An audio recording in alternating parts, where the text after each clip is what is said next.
Hi, I'm Megan Jacoby, and I'm here with David Owens, and we're going to find out a little bit about his media use in the sports world. So, David, you said that you use social media.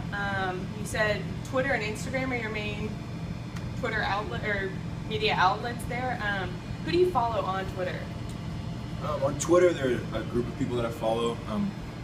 For the most part, I follow journalists. My person I probably check on the most, his name is Gene Wojciechowski. He's an NBA source, and he's just the first to get most of the news. I follow people like Mark Stein and a lot of the players.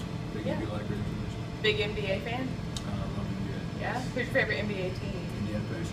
Oh, bandwagon or are you original? No, I'm a huge Indiana fan. You're an Born and original. raised, All yeah. right, all right. So would you travel on a school night to go to a Pacers game? I have, and I will continue to do it. For the rest of my, yeah. Good. So what, as far as Instagram, who do you follow? What do you double tap? What constitutes a double tap? Well, when I want to put a heart on a picture, it takes a lot. I can't just be tossing my heart around there. So Instagram's like a cool way for me to. It's not so much about getting information; it's just about knowing a little bit more about that player and just kind of like pretending that I'm friends with them. Let's be honest. Hey. So I just follow players that I just enjoy. So a lot of the Pacers, Lance Stephenson's hilarious, Roy Hibbert, Paul George, a lot of Colts. I follow a lot of Notre Dame football players because college sports players tend to be more involved in social media. So a lot of the Notre Dame football players, IU basketball players, people like that. Now, Lance Stephenson, he's gotten in trouble for flopping. How do you feel about his flop? Now that he's going to start being fined big dollar for it. You got to appreciate a guy's character and how hard he's trying out there. Lance Stephenson, he wouldn't be half as entertaining if he wasn't flopping and breaking guys' ankles and making weird faces. So you got to appreciate it for what he is. If he takes a dip into his pocket, that's his fault, not mine. So. Got to keep the drama up in the NBA. Yeah. So let's move on to our mobile devices. You said that you use your phone all the time. You're always on it. Bleacher Report. You got ESPN, your CBS, your Sports Illustrated. How often do you check those apps? A lot more often than I would like to say. I probably, honestly, every 5 to 10 minutes. Most of the time it's muscle memory. You don't even realize you're doing it, but every time, just going with my school schedule, every time between class, I'm always on my phone. If we have a break in class, if class isn't very entertaining, I'm probably going to be on Twitter or on Bleacher Report reading articles. So very often, probably every 5 to 10 minutes, honestly. Okay. And how updated are those apps? Is that where you go first outlet, checking through it? Do you have the notification set up on those apps to get it instantly? I don't get instant notifications because if I did, my phone would be constantly vibrating. So if I want instant information, I'll typically go to Twitter because that's the first source for everybody now in media. But if I don't really mind that much, I'm just looking for a good story, I might go to Bleacher Report because most of their information is filtered from Twitter, so it'll kind of go through. And I have on Bleacher Report and on CBS Sports, and those are designated for the teams that I appreciate. So absolutely. And one last question: with the Winter Olympics going on, how frustrated does it make you with the whole spoiler alert? They try and preface it with spoiler alert, but how do you feel about that? I gotta be honest, it's probably one of the more frustrating things that's ever happened in my entire life. Wow. I love the Olympics. I'm American, red, white, and blue, but I just like knowing things happening when they happen. If I can't see a basketball game, I won't turn my phone off. It's the only time I'll turn my phone off.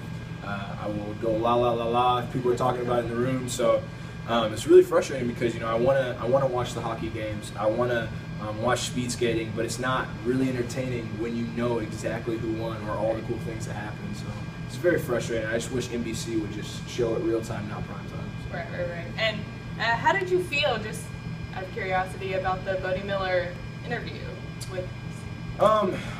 Which one are you referring to? The one where he got really emotional at the end, and the reporter Christine Cooper, I believe it was, from NBC, just kept badgering about his deceased brother. The past year, he started getting emotional and finally broke down and started crying. Now, as a reporter, I know you're in the journalism field. As a reporter, would you continue asking questions as soon as you saw them get upset to try and evoke that story out of them, or when do you draw the line? Well, I think it's not even necessarily about drawing the line. I think it's about what your intention is. As a sports journalist covering the Olympics, which is the largest sporting event in the world, I don't think necessarily athletes' personal life or things that have affected him with his brother is something that you want to keep prodding.